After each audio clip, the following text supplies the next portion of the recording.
یہ غازی یہ تیرے پراسرار بندے جنہیں تو نے بخشا ہے ذوق خدائی، دو نیم ان کی ٹھوکر سے صحرا و دریا، سمٹ کر پہاڑ ان کی ہیبت سے رائی۔ آج ہم آپ کے پاس کچھ پراسرار غازیوں کے بارے میں بات کرنے کے لیے آئے ہیں۔ یہ وہ غیر معمولی ہستیاں جنہوں نے تاریخ کے رخ تبدیل کر دیے، جنہوں نے دریاؤں کے رخ موڑ دیے، پہاڑ جن کی ہیبت سے رائی ہوئے، دشت تو دشت دریا بھی نہ چھوڑے ہم نے، بحر ظلمات میں دوڑا دیے گھوڑے ہم نے۔ کہ وہ غیر معمولی ہستیاں ہیں، غیر معمولی وجود ہیں جو تاریخ اسلام میں ہیروز، تاریخ اسلام میں چمکتے دمکتے ستاروں کا درجہ رکھتی ہیں، مگر یہ غیر معمولی پراسرار لوگ ہیں۔ ان کی ظاہری اور باطنی قوتیں کیا تھیں کہ انہوں نے وہ کارنامے انجام دیے کہ آج عقلیں حیران ہوتی ہیں۔ اگر ہم فوجی نقطہ نظر سے دیکھیں تو یہ انسانی عقل ماننے کو تیار کہ عرب کے ریگزاروں سے نکلنے کے بعد 3 سال کے عرصے کے اندر عراق اور شام، ان رومن اور پرشین امپائرز کو شکست دے کر یہ علاقے سلطنت اسلامیہ میں داخل کرا لیے جائیں۔ یہ تمام کارنامے جس وجود نے کہ میں ایک اونٹ کی طرح ایک بستر پر جان دے رہا ہوں، مجھے سخت شرمندگی ہے کہ میں میدان جنگ میں شہید نہیں ہو سکا، اور اللہ قیامت تک کبھی کسی بزدل کو سکون اور اطمینان نہ دے۔ افسوس یہ اس مجاہد کا ہے کہ وہ اپنے آپ پر شرمساری کر رہے ہیں جن کو اللہ کے رسول صلی اللہ علیہ وسلم نے سیف اللہ کا لقب دیا۔ جسم کا کوئی وجود کا حصہ ایسا نہیں تھا جس پر تیر، تلوار، نیزہ یا خنجر کے نشانات نہ بنے ہوئے ہوں، جنہوں نے 300 سے زائد جنگوں میں حصہ لیا اور کسی جنگ میں شکست نہیں کھائی، جو صرف ان کے نام سے پرشین اور رومن امپائرز پر دہشت طاری ہو جایا کرتی تھی۔ ان کی زوجہ، ان کی بیوی نے ان کو تسلی دی، خالد آپ شرمساری نہ کریں، آپ کو جب اللہ کے رسول صلی اللہ علیہ وسلم نے سیف اللہ کا لقب دے دیا تھا تو اس کا مطلب یہ ہے کہ اب یہ سیف اللہ، یہ اللہ کی تلوار میدان جنگ میں کسی کافر کے ہاتھوں نہیں کاٹی جا سکتی۔ آپ نے شہید نہیں ہونا تھا، آپ کے لیے یہی تقدیر رسول اللہ نے لکھ دی تھی جب آپ کو یہ خطاب دے دیا گیا تھا، آپ سے جو کام لینا تھا وہ لے لیا گیا۔ خالد ابن ولید رضی اللہ تعالیٰ عنہ صرف عالم اسلام کے نہیں، انسانیت کی تاریخ میں ان سے بڑا اسٹریٹجسٹ، ملٹری پلانر، جنرل، ٹیکٹیشین اور وارفیئر میں، جنگی حکمت عملی میں نئی تاریخ مرتب کرنے والا غازی پیدا نہیں ہوا۔ حضرت عمر رضی اللہ تعالیٰ عنہ جب سیدنا خالد کے انتقال کی خبر شام سے مدینہ پہنچتی ہے اور مدینہ میں کوہرام مچ جاتا ہے تو سیدنا عمر پہلے تو لوگوں کو منع کرنے کی کوشش کرتے ہیں کیونکہ آپ کو اونچی آواز میں ماتم پسند نہیں، لیکن جب معلوم ہوتا ہے کہ یہ سیدنا خالد ابن ولید یا ابو سلیمان کے مرنے کی خبر ہے تو پھر سیدنا عمر بھی خاموش ہو جاتے ہیں اور اہل مدینہ سے کہتے ہیں کہ آج جو آنکھ رونا چاہتی ہے رو لے، جو کچھ کہنا چاہتا ہے کہہ لے، کیونکہ یہ جو کہیں گے سچ کہیں گے۔ لوگوں کو بار بار ابو سلیمان، جو ان کی سیدنا خالد ابن ولید کی کنیت تھی، ابو سلیمان جیسے لوگوں پر رونے کا موقع نہیں ملے گا۔ اگر ظاہری تعارف دیکھیں تو سیدنا خالد ابن ولید قریش کے قبیلے سے تعلق رکھتے تھے، پیدائشی جنگجو، اور ان کے قبیلے کا کام ہی جنگ کرنا تھا۔ ان کے والد الولید نے ان کو تمام جنگی حکمت عملی، تیر اندازی، گھوڑ سواری، نیزہ بازی، تلوار زنی، دشمن پہ کس طرح ایمبوش کیا جاتا ہے، کمین کیسے لگائی جاتی ہے، اس کو تعاقب کیسے کیا جاتا ہے، یہ تمام معاملات سکھائے۔ لیکن یہ معاملات تو عربوں میں عام رواج تھا،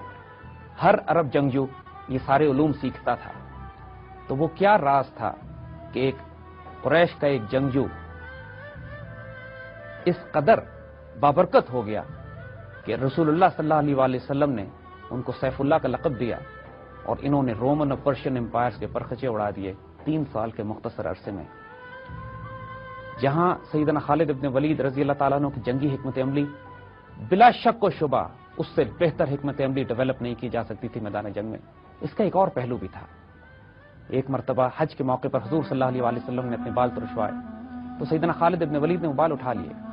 رسول اللہ نے پوچھا ان سے، خالد کس لیے؟ فرماتے ہیں، یا رسول اللہ صلی اللہ علیہ وسلم، یہ بال آپ کے بال مبارک میرے پاس رہیں گے، ان کی برکت سے انشاءاللہ میں ہر جنگ میں فتح پاؤں گا۔ اور رسول اللہ صلی اللہ علیہ وسلم نے فرمایا، ہاں یہ بال بھی تمہارے پاس رہیں گے، میری دعا بھی تمہارے پاس رہے گی اور انشاءاللہ ہر جنگ میں تم فتح پاؤ گے۔ یہ اتنا خوبصورت امتزاج تھا کہ جو ایک مجاہد کو، ایک جنگجو کو، جو روحانی طور پہ تائید دے دی گئی اللہ کے رسول سے، اور جیسے ان کی بیوی نے بستر مرگ پر ان کو کہا تھا کہ خالد، جب سے رسول اللہ نے تم کو سیف اللہ کا خطاب دے دیا ہے اب تمہاری شہادت تمہارے نصیب نہیں ہے، اللہ کی تلوار کسی کافر سے نہیں کٹ سکتی۔ ہم خالد ابن ولید کے ان واقعات کو، ان کی تاریخ کو اور ان حیرت انگیز کارناموں کو جن پر عقل حیران ہو جاتی ہے، ناقابل یقین لگتے ہیں، تھوڑا سا آپ کے سامنے پیش کرنے کی کوشش کریں گے انشاءاللہ۔ مسلمانوں کو میدان جنگ میں سب سے پہلا تعارف سیدنا خالد بن ولید رضی اللہ تعالیٰ عنہ سے اس وقت ہوا جب غزوہ احد میں خالد ابن ولید کفار کی طرف سے لڑنے کے لیے آئے۔ اس وقت آپ ایمان نہیں لائے تھے اور کفار کے ریزرو گھڑ سوار دستے کے سربراہ تھے، کمانڈر تھے، اور غزوہ احد میں وہ خاص ترکیب آپ کو یاد ہے کہ جب رسول اللہ صلی اللہ علیہ وسلم نے 50 تیر انداز اس پہاڑی کے اوپر بٹھا دیے اور ان کو حکم دیا کہ جو مرضی نتیجہ جنگ کا نکلے آپ نے یہ 50 تیر انداز اپنی جگہ نہیں چھوڑیں گے۔ یہ 50 تیر انداز حضور صلی اللہ علیہ وسلم نے سیدنا خالد ابن ولید رضی اللہ تعالیٰ عنہ، اس وقت آپ ایمان نہیں لائے تھے، لیکن ان کے اس دستے کو دیکھ کر ہی متعین فرمائے تھے کہ جو مسلمانوں پر ایک فلینکنگ اٹیک کر سکتے تھے غزوہ احد کے دوران۔ غزوہ احد میں جب شروع میں مسلمانوں کو کامیابی نصیب ہوئی اور مسلمان دشمنوں کو پیچھے ہٹانے میں کامیاب ہوئے، اس کے بعد وہ غنیمت کا معاملہ شروع ہوا اور وہ سارا واقعہ کہ وہ 50 تیر اندازوں سے اکثر سے حکم عدولی ہوئی اور انہوں نے یہ دیکھا کہ جب جنگ مسلمانوں کے حق میں پلٹ چکی ہے وہ اتر کر نیچے آئے اور انہوں نے اپنا مورچہ چھوڑ دیا، اپنا بیٹل سٹیشن چھوڑ دیا، وہ فلینک خالی کر دیا کہ جس سے کفار کی کیولری کو، جس کی قیادت سیدنا خالد کر رہے تھے، موقع مل گیا کہ مسلمانوں کے فلینک سے حملہ کر سکے۔ یہ مسلمانوں کے لیے بڑی شدید چوٹ تھی۔ حضرت خالد بن ولید چونکہ بنیادی طور پر ایک جنرل تھے، بنیادی طور پر جنگی حکمت عملی اور حربی حکمت عملی کی جڑ ان کے وجود میں، ان کے رگ رگ میں سمائی ہوئی تھی۔ آپ نے دور سے جب یہ دیکھا کہ چٹان کے اوپر، پہاڑی کے اوپر موجود مسلمانوں نے اپنے مورچے چھوڑ دیے ہیں، تو ان کو بہت خوبصورت موقع مل گیا کہ اس پہاڑ کے پرلی طرف سے فلینکنگ اٹیک ان مسلمانوں پر کریں جو غنیمت جمع کرنے میں لگے ہوئے تھے۔ اس جنگ کے نتیجے میں شدید نقصان پہنچا مسلمانوں کو۔ حضور صلی اللہ علیہ وسلم کے دندان مبارک شہید ہوئے، آپ احد کی پہاڑی کی طرف مسلمانوں کو وڈرا کرنا پڑا۔ حضرت حمزہ شہید ہوئے۔ حضرت حمزہ نے اپنے آپ کو رسول اللہ صلی اللہ علیہ وسلم اور اس خالد بن ولید رضی اللہ تعالیٰ عنہ کے دستے کے بیچ میں ڈال دیا اور چٹان بن کر کھڑے ہوئے اس اٹیک کو روکنے کے لیے جو خالد کی کیولری، خالد کے جو دستے تھے، گھوڑ سوار دستوں کی طرف سے جو حملہ آ رہا تھا، اور مسلمانوں کو اور حضور صلی اللہ علیہ وسلم کو موقع دیا کہ آپ محفوظ مقام پہاڑی کے اوپر، احد کی پہاڑی پر جا سکیں۔ یہ پہلا تعارف تھا۔ حضور صلی اللہ علیہ وسلم کو سیدنا خالد بہت پسند تھے۔ جب سیدنا خالد کی تعریف حضور کے سامنے کی جاتی تھی تو حضور فرمایا کرتے تھے کہ یہ خصوصیات جس شخص میں ہوں گی تو انشاءاللہ قریب وہ اسلام قبول کر لے گا۔ جس طرح حضرت عمر ابن خطاب رضی اللہ تعالیٰ عنہ کے بارے میں بھی حضور نے دعا فرمائی تھی، خالد بن ولید رضی اللہ تعالیٰ عنہ کے بارے میں آپ کی خواہش تھی،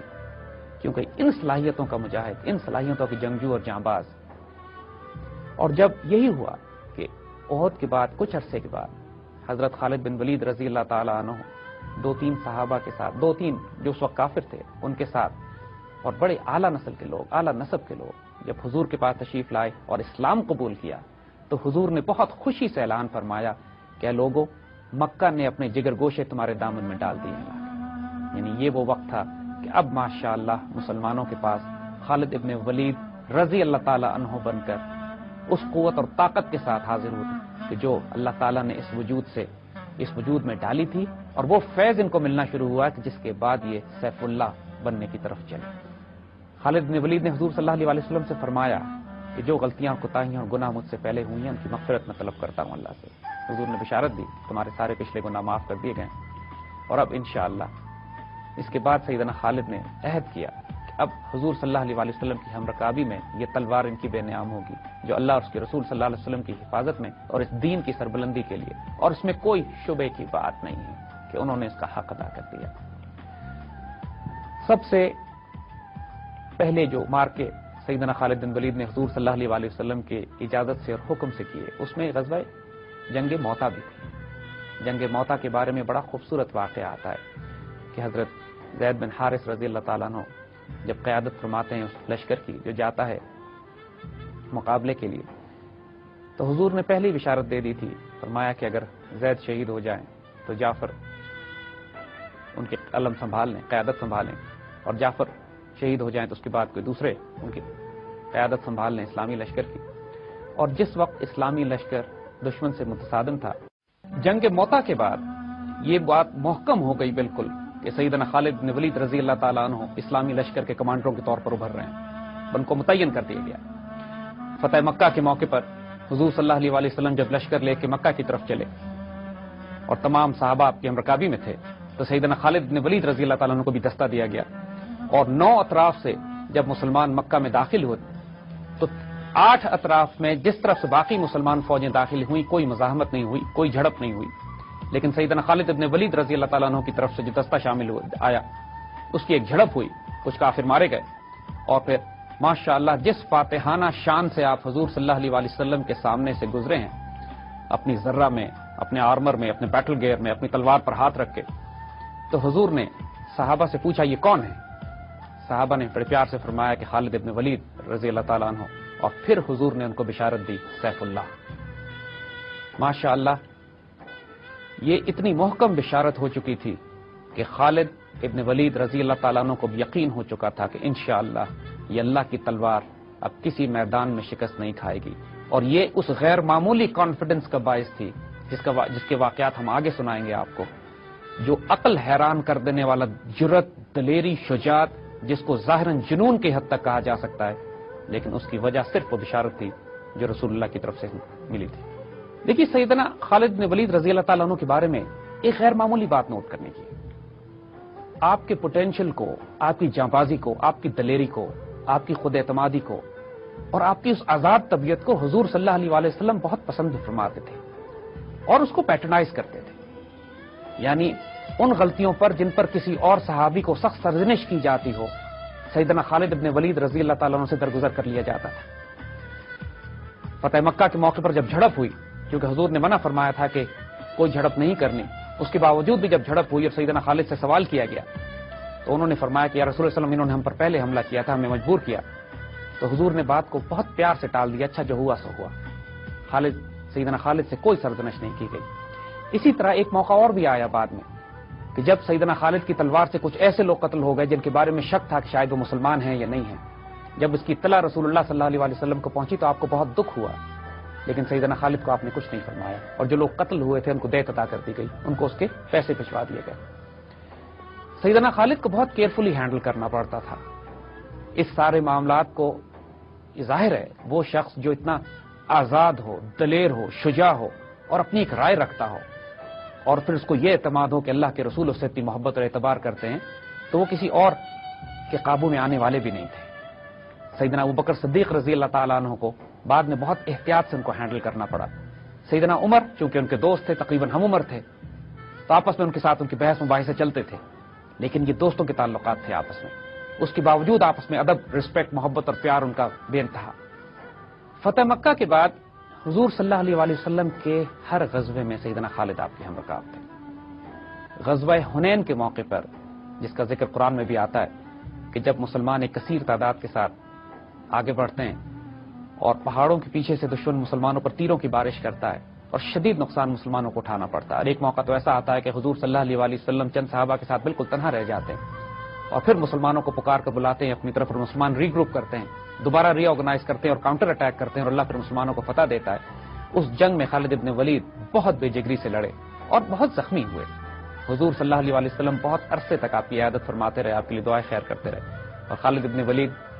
حضور صلی اللہ علیہ وآلہ وسلم کی خاص شفقت سیدنا خالد پر رہی۔ اس کے بعد غزوہ تبوک میں بھی سیدنا خالد ابن ولید حضور کے ساتھ تبوک کی مہم پر گئے۔ اگین اس مہم کا ذکر بھی قرآن پاک میں آتا ہے، اور تبوک سے حضور نے ایک چھوٹی سی ڈٹیچمنٹ، ایک چھوٹا سا دستہ جو 2 ملک الجندل کی طرف بھی روانہ کیا شام میں، اور سیدنا خالد کو اس طرف بھیجا گیا، اور اس وقت انہوں نے وہاں جا کے معاہدے کیے، اور سارے معاملے میں وہ ساری کیمپین کی قیادت سیدنا خالد کے پاس تھی جو 2 ملک الجندل اور شام کی طرف کیا۔ حضور صلی اللہ علیہ وآلہ وسلم کے پردہ فرمانے کے بعد جو سب سے پہلی بڑی اور خونریز جنگیں سیدنا خالد کو لڑنی پڑی، وہ سیدنا ابوبکر صدیق نے آپ کو سلیکٹ کیا اللہ کی تلوار کو فتنہ ارتداد کو دبانے کے لیے۔ بہت سے قبائل ایسے تھے جو مرتد ہو گئے، بہت سے قبائل تھے جنہوں نے زکوٰۃ دینے سے انکار کیا، اور ان تمام کی سرکوبی کے لیے جس کمانڈر ان چیف، جس شہ سوار کا انتخاب کیا گیا وہ سیدنا خالد ابن ولید تھے، اور خالد ابن ولید رضی اللہ تعالی عنہ نے انتہائی دلیری اور شجاعت کے ساتھ ان مہموں کو سر کیا، اور فتنہ ارتداد کو ختم کرنے والی تلوار سیدنا خالد کی۔ ان تمام کامیابیوں سے سیدنا خالد بن ولید کو اتنا اعتماد ہو گیا تھا اللہ کے اس کرم اور فضل پر جو ان کے اوپر سیف اللہ کے ہونے کی وجہ سے کیا جا رہا تھا، اور وہ مہر ثبت کر دی گئی تھی کہ یہ تلوار اب میدان جنگ میں کبھی نہیں ٹوٹے گی، کہ اس سے اندازہ کیجئے کہ جب ایران کے بادشاہ کو انہوں نے خط لکھا اور بڑے کانفیڈنس سے اس کو کہتے ہیں، جب ایرانین کیمپین پہ پرشین کیمپین پہ گئے اس کو خط لکھ کے کہتے ہیں کہ یا تو اسلام قبول کر لو، یا تم ہمارے سرنگی ہو جاؤ، جزیہ دو، یا پھر فرماتے ہیں کہ تم کو پتہ نہیں ہے کہ کیا چیز تمہارے پاس آنے والی ہے اور کیا چیز تم سے ٹکرائے گی آ کے، اور جو لوگ میں لے کر آ رہا ہوں تمہاری طرف وہ موت کو اس سے زیادہ عزیز رکھتے ہیں جتنے عزیز تم زندگی کو رکھتے ہو۔ اسی طرح جب ایک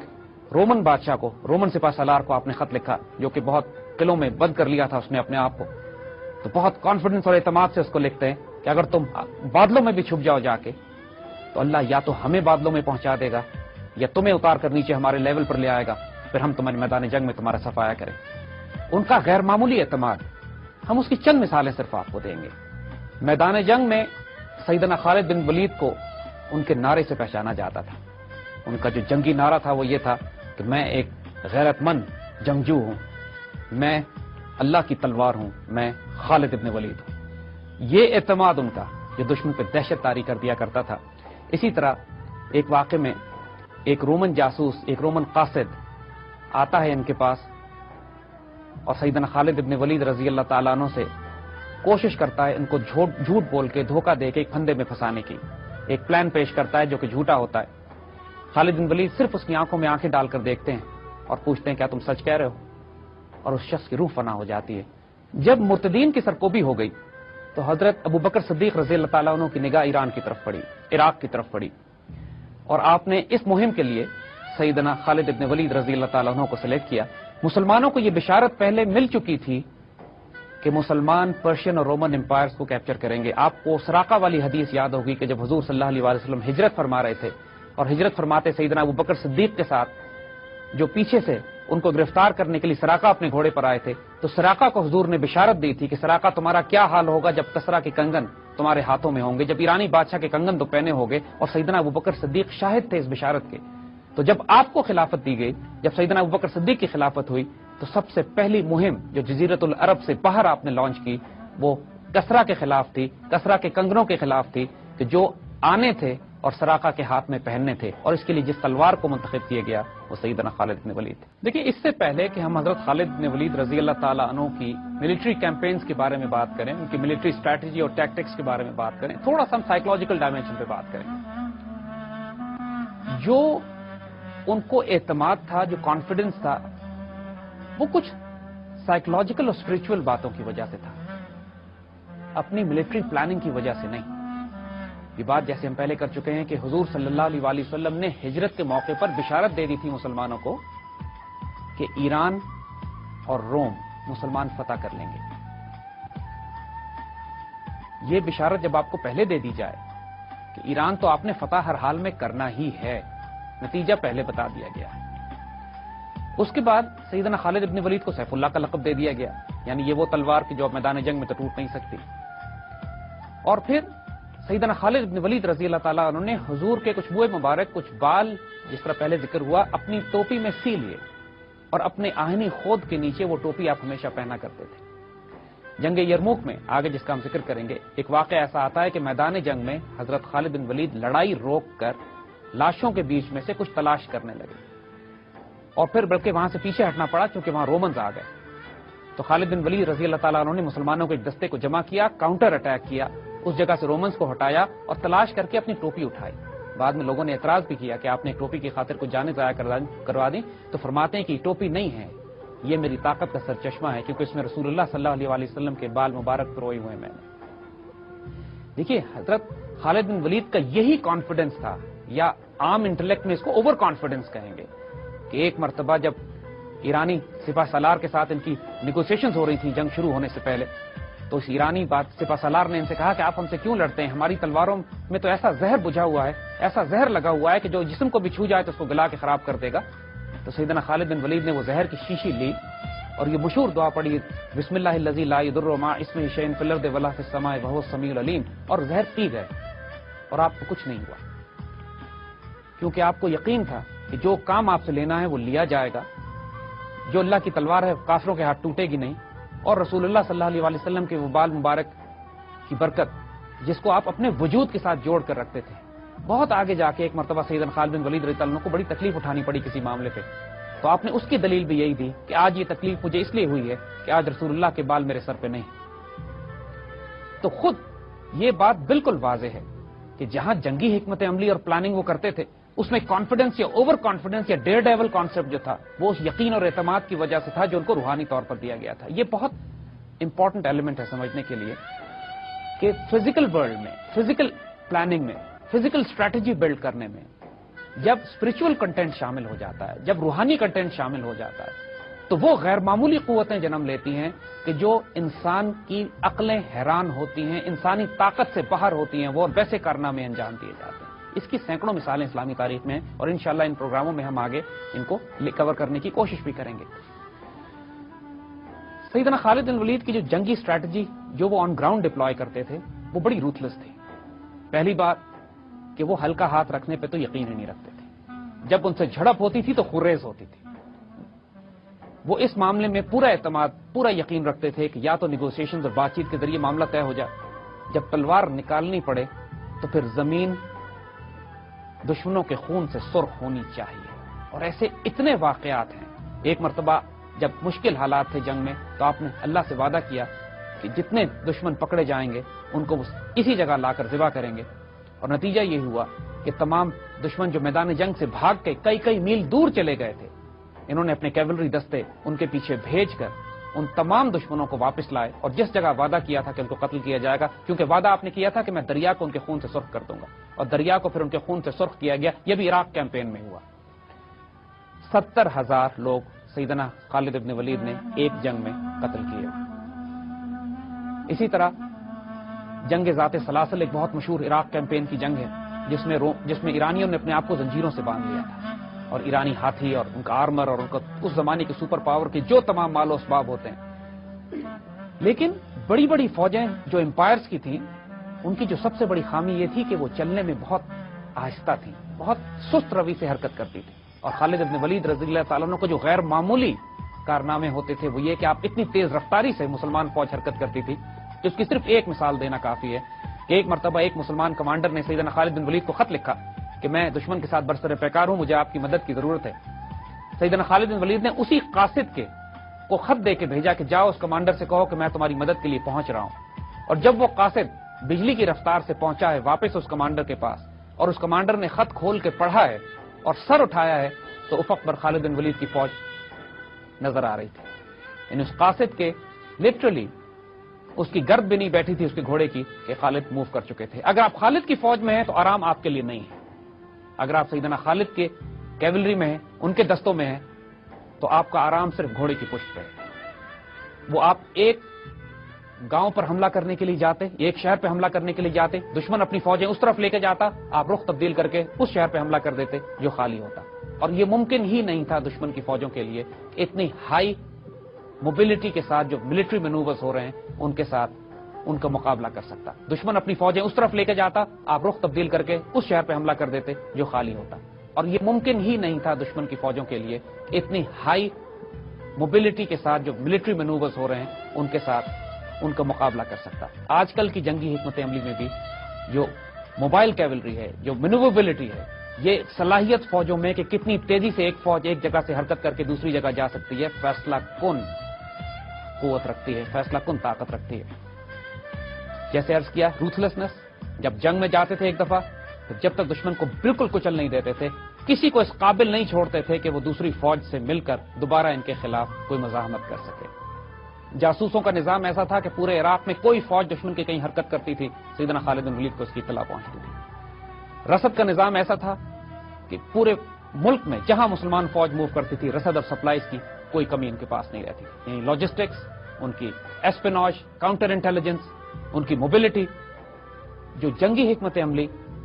ایران ڈپلوائے کرتے تھے ہمیشہ اس قسم کی جنگی حکمت عملی سیدنا خالد کی طرف سے ڈپلوائے کی جاتی تھی جس سے ایرانی ناواقف تھے، نامانوس تھے. یعنی ایرانی عادی تھے اس بات کے کہ صف در صف فرنٹل اسالٹ کے ذریعے براہ راست فوجوں کے تصادم میں جنگیں کی جائیں، جبکہ سیدنا خالد ایمبوش کے ذریعے، گوریلا ٹیکٹکس کے ذریعے، موبائل وارفیئر کے ذریعے، فلینکنگ اٹیکس کے ذریعے اور ڈسپشن کے ذریعے دشمن کو دھوکہ دے کے، اس کو کنفیوز کر کے، اس کو ڈس اورینٹ کر کے، اس کو تھکا کے اس کے ساتھ تصادم کیا کرتے تھے۔ یعنی جہاں تک ظاہری جنگی حکمت عملی کا بھی تعلق ہے وہ اتنی غیر معمولی تھی کہ سلطنت ایران نے، سلطنت فارس نے اپنے اعلیٰ ترین جرنیل آپ کے مقابلے پہ ایران کو بچانے کے لیے بھیجے، لیکن صرف چند ماہ کے عرصے میں پورا عراق سیدنا خالد نے تلوار کے زور پر فتح کر لیا۔ غیر معمولی خاص بات سیدنا خالد بن ولید کی طبیعت کی کہ آپ جان بوجھ کر خطرے مول لیتے تھے، یعنی دشمن سوچ نہیں سکتا تھا کہ کوئی شخص اس قسم کے خطرات لے سکتا ہے، اور اس کی توقع کے برخلاف غیر معمولی خطرات مول لے کر آپ ایسے ایسے کارنامے انجام دیتے تھے کہ جو ایلیمنٹ آف سرپرائز، یعنی دشمن کو حیران کر دینے والا ہوتا تھا، جو توقع نہیں کرتا تھا، اور یہ ایک بہت بڑا ایلیمنٹ تھا۔ ان کی بے جگری، ان کی دلیری، ان کی بے خوفی مثال بن گئی تھی۔ یہ لوگ خالد بن ولید رضی اللہ تعالی عنہ کی مثالیں دیا کرتے تھے کہ اگر دیوانگی کے حد تک دلیری دیکھنی ہے تو سیف اللہ کو دیکھو۔ اس کی ہم چند مثالیں آگے دیں گے آپ کو۔ جنگ یرموک کا ایک موقع آتا ہے، جنگ یرموک کے ایک موقع پہ جب 60,000 غسانی عیسائی، ایک ان کا لشکر، ایک ان کا گروہ مسلمانوں کو تنگ کر رہا تھا، تو سیدنا خالد نے اس کا حل پیش کیا مسلمانوں کی وار کونسل میں۔ تمام بڑے بڑے صحابہ، اس میں ابو عبیدہ ابن جراح بھی تھے، اس میں سیدنا خالد بھی تھے، اس کے اندر زرار بن اسوار بھی تھے، تمام بڑے بڑے صحابی موجود تھے، اور سیدنا خالد اس میں سولوشن یہ دیتے ہیں کہ کل ان 60,000 کو ڈسٹرب کرنے کے لیے، ان کو پریشان کرنے کے لیے، ان کو شکست دینے کے لیے میں براہ راست ان پر حملہ کروں گا 30 مجاہدوں کے ساتھ۔ یعنی آپ صرف اب یہ نوٹ کیجئے اور وہ محفل دیکھیے جس محفل میں یہ بیٹھ کے بات کر رہے ہیں۔ ظاہراً یہ جنون لگے گا کہ 60,000 کے لشکر پہ آپ فرما رہے ہیں کہ میں 30 مجاہدوں کے ساتھ حملہ کروں گا۔ اب اگلوں کا جواب سنیے جو اس سے زیادہ حیران کن ہے۔ پوری وار کونسل بیٹھ کے فیصلہ کرتی ہے، خالد یہ پلاننگ آپ کی ٹھیک نہیں ہے، 30 آدمیوں کے ساتھ 60,000 پہ حملہ کرنا کوئی دانش مندی نہیں ہے، آپ 60 آدمی لے جائیں۔ آپ یقین کریں گے؟ اور اس کے بعد تاریخ نے دیکھا کہ خالد 59 مجاہدین کے ساتھ 60,000 کے لشکر پر ٹوٹ پڑتے ہیں اور ان کو ناخن چنے چپا دیتے ہیں۔ یہ غیر معمولی، امپاسبل، ناممکنات میں سے دلیری جو دنیا کا کوئی جرنیل، کوئی ملٹری کمانڈر، کوئی اسٹریٹجک، کوئی ٹیکٹیشین، کوئی وار پلانر اور اینالسٹ جو ان باتوں کو سوچ نہیں سکتا، خالد اس کو کر گزرے ہیں۔ فراز کی جنگ جو کہ عراق کی آخری جنگ تھی، عراق کیمپین کی آخری بڑی جنگوں میں شامل ہوتی تھی، یہ وہ جنگ تھی کہ جب ایرانی امپائر کی حدیں رومن امپائر سے مل رہی تھیں جس جگہ پہ جا کے، اور مسلمانوں کا تھریٹ جب کامن محسوس ہوا رومن اور پرشین امپائر کو، تو دونوں نے اپنی فوجیں اکٹھی کر دی۔ یہ پہلا موقع تھا فراز کی جنگ میں کہ رومن اور پرشین امپائر الائز بن کر، ایک دوسرے کے ساتھ الائز اور اتحادی بن کر مسلمانوں کے خلاف آئے، اور اللہ کے فضل سے سیدنا خالد نے ان دونوں کے کمبائنڈ لشکر کو ذبح کیا۔ اور ایک کمال کا کام جو اس کے بعد آپ نے کیا، یعنی یہاں پہ حضرت خالد بن ولید کی وہی بے خوف اور رسک ٹیکنگ اور دلیرانہ طبیعت کا پتہ لگتا ہے کہ اس جنگ سے فتح کے بعد جب مسلمان واپس ہیرا میں اپنے مرکز کی طرف آ رہے تھے تو حج کا موقع آ گیا۔ سیدنا خالد نے فیصلہ کیا کہ میں نے حج کرنا ہے۔ اب ظاہر ہے یہ رسک تھا کیونکہ مسلمان فوجیں ایک طرف عراق میں لڑ رہی تھیں، رومن اور پرشین امپائر سے برسر پیکار تھے، اور سیدنا ابو صدیق رضی اللہ تعالیٰ عنہ اس وقت مدینہ میں خلیفہ تھے، اور سیدنا ابو بکر سے آپ نے اجازت نہیں لی تھی، لیکن جیسے کہ رسک ٹیکر وہ تھے، سیدنا خالد نے پورے لشکر کو روانہ کیا ہیرا، اور بغیر کسی کو بتائے چند ساتھیوں کو ساتھ لے کر خاموشی سے دیوانہ وار منزلیں مارتے ہوئے حج کے موقع پر مکہ پہنچ گئے اور حج کیا، کسی کو بتایا نہیں، اپنے خیال میں بہت چھپ کے حج کیا تھا۔ اب یہاں پہ وہ کمال سیدنا ابوبکر صدیق کا بھی ہے کہ جب واپس حج کر کے یہ اپنے لشکر میں پہنچے ہیں تو لشکر کو پتہ نہیں چلا کہ خالد چند روز کے لیے غائب تھے، اتنی خاموشی سے گئے اور خاموشی سے آئے۔ لیکن جب اپنے لشکر میں پہنچے ہیں تو پیچھے سے ایک قاصد آتا ہے خلیفہ کا خط لے کر، اور اس خط میں بڑی پیار سے ایک ڈپٹ دی ہوئی تھی اور لکھا تھا آئندہ ایسا نہ کرنا، کہ خالد بن ولید جیسے شاہینوں کو قابو کرنا، ان کو سنبھالنا اور ان کو ہینڈل کرنا بھی کوئی آسان کام نہیں تھا۔ حضور صلی اللہ علیہ وآلہ وسلم بہت درگزر کا معاملہ آپ کے ساتھ فرماتے تھے، اس صلاحیت کی وجہ سے، اس تلوار کی تیزی کی وجہ سے، اس جلال اور ہیبت کی وجہ سے کہ جو اللہ تعالیٰ نے اور حضور کی دعا سے سیدنا خالد کو دے دیا گیا تھا، اور جو رول ان سے لینا تھا، جو کام لینا تھا ان سے۔ اسی طرح جب خالد بن ولید رضی اللہ تعالیٰ عنہ اس طرح کے بہت سارے کام ایسے کرتے تھے جس سے لوگوں کو بڑے اعتراض ہوتے تھے ان پہ، اور حضرت ابوبکر صدیق ہمیشہ لوگوں کی شکایتوں کو درگزر کر دیا کرتے تھے۔ بعض لوگوں نے شکایتیں بھی کی کہ سیدنا خالد کو معزول کر دیا جائے، تو سیدنا ابوبکر صدیق رضی اللہ تعالیٰ عنہ کا جواب اس پہ یہی تھا کہ جس تلوار کو اللہ تعالیٰ نے دین کو بلند کرنے کے لیے نیام سے باہر نکالا، میں اس کو نیام کے اندر نہیں ڈال سکتا۔ خالد کی بہت سارے ایسے جس کو ڈسپلنری معاملات کہتے ہیں رضی اللہ تعالیٰ عنہ کے معاف کیے جاتے تھے صرف اس لیے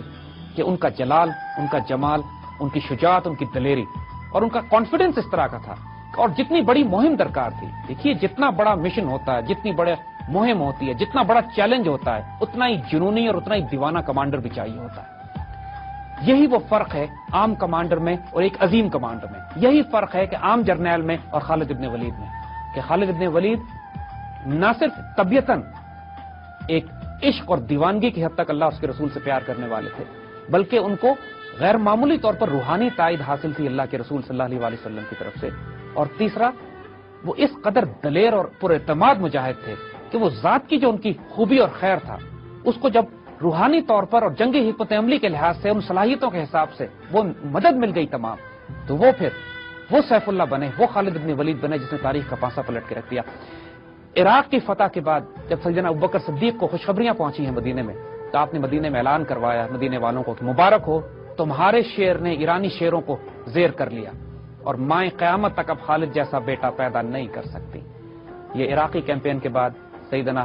ابوبکر صدیق نے سیدنا خالد کی خدمت میں جو پیارا تحفہ پیش کیا، اور حقیقت ہے کہ قیامت تک اب مائیں سیدنا خالد جیسا بیٹا پیدا نہیں کر سکتی۔ یہ وہ وقت تھا کہ جب حضرت ابوبکر صدیق نے ساتھ ساتھ شام کی طرف بھی مہمیں روانہ کر دی تھیں۔ ان دستوں کو حکم یہ تھا کہ صرف ریکنیسنس کریں، جا کے جاسوسی کریں، زیادہ آگے تک نہ جائیں، زیادہ حملے نہ کریں۔ لیکن جب حضرت خالد بن ولید رضی اللہ تعالیٰ عنہ کے کارناموں کی خبریں مسلمانوں کو پہنچنا شروع ہوئی، تو قدرتی طور پر ان کمانڈروں کو بھی امید اور حوصلہ اور جوش چڑھا کہ ہم بھی شاید کوئی کارنامے انجام دیں۔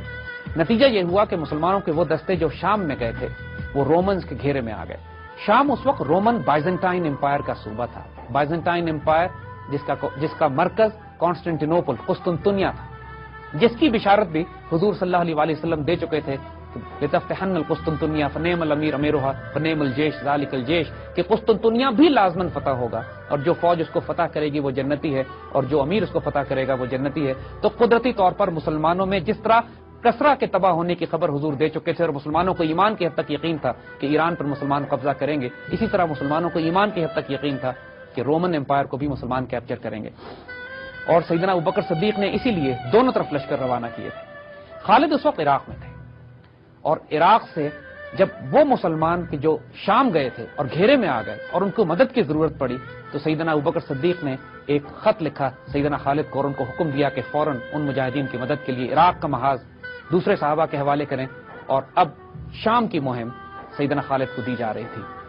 سیدنا خالد کو جب یہ خط پہنچتا ہے تو دوبارہ ایک ایسا وہ کام کرتے ہیں جو تمام جنگی حکمت عملی کے تحت ناممکنات میں سے نہ کیا جا سکتا ہے، نہ ریکمینڈڈ ہے، اور نہ ہی کوئی ملٹری اسٹریٹجسٹ اس کو کرنے کا سوچ سکتا۔ عراق سے شام جانے کے دو راستے تھے، ایک راستے کے اوپر رومن قلعے بنے ہوئے تھے، وہ ذرا خطرناک ہوتا، دوسرا راستہ طویل تھا، اور تیسرا راستہ ریگستان سے گزرتا تھا، لیکن وہ ایسا راستہ تھا کہ جس پہ کوئی فوج، کوئی شخص گزر نہیں سکتا تھا کہ 5 دن بغیر پانی کے گرمی میں راستہ بھولنے کا اندیشہ، اور اگر راستہ بھول جائے تو موت یقینی۔ سیدنا خالد اس راستے سے صرف ایک گائیڈ کو ساتھ لے کر اپنی فوج کو لے کر نکلے ہیں، اور غیر معمولی طور پر ایک ایسا کام کیا ہے جو اس سے پہلے عرب تاریخ میں، مصر کی تاریخ میں، شام کی تاریخ میں اور عراق کی تاریخ میں کبھی نہیں کیا گیا کہ اس ریگستان کو ایک فوج نے عبور کیا ہو جب موت یقینی تھی۔ تمام بھیجنے والے یہ جانتے تھے کہ خالد پار نہیں کر سکیں گے۔ خالد کی طبیعت کو ایمان کی حد تک یقین تھا کہ شام ان کے ہاتھ سے فتح ہوگا، اور ان کو معلوم تھا کہ یہ ریگستان ان کا راستہ نہیں روک سکے گا۔ وہ جس وادی سے گزر کر گئے ہیں آج تک اس وادی کو سنیت العقاب کہا جاتا ہے۔ اور ایک واقعہ ہم یہاں بتانا چاہیں گے کہ کئی 100 سال کے بعد سیدنا خالد بن ولید کے انتقال کے جب عباسی خلافت تھی تو خلیفہ معتصم جب اس علاقے سے گزرا ہے تو اس کو کسی نے جھنڈا دکھایا ہے جو وہ ایک قلعے پہ لگا ہوا تھا، اور اس کو بتایا گیا ہے کہ یہ وہ جھنڈا ہے جو خالد بن ولید رضی اللہ تعالیٰ عنہ نے اپنے ہاتھ سے لگایا تھا۔ اور خلیفہ اس جگہ پہ اتر گیا، اس نے اس جھنڈے کو بوسہ دیا اور اپنی تمام فوج میں حکم جاری کر دیا کہ جو کوئی بھی اس علاقے سے گزرے گا اس جھنڈے کے احترام میں باادب ہو کے گزرے گا، پاپیادہ گزرے گا، سوار ہو کے نہیں جائے گا، کیونکہ اس جھنڈے پر ایک عقاب کا نشان بھی بنا ہوا تھا۔ اور سنا ہے یہ کہ یہ 18ویں صدی تک وہ جھنڈا سمیت العقاب میں لہراتا رہا ہے. اس کے بعد جب مسلمانوں کا زوال آیا، مسلمان بکھر گئے، تو وہ جھنڈا بھی اپنی جگہ سے ہٹ گیا. سمیت العقاب خالد بن ولید رضی اللہ تعالیٰ عنہ کا وہ شاندار کارنامہ تھا کہ جو تاریخ اسلامی میں، جنگی تاریخ میں اس کی مثال نہیں ملتی کہ جس طرح آپ عراق کی مہم سے شام کی طرف گئے. شام میں جو آپ نے کارنامے انجام دیے، انشاءاللہ وہ بعد میں بات کریں گے.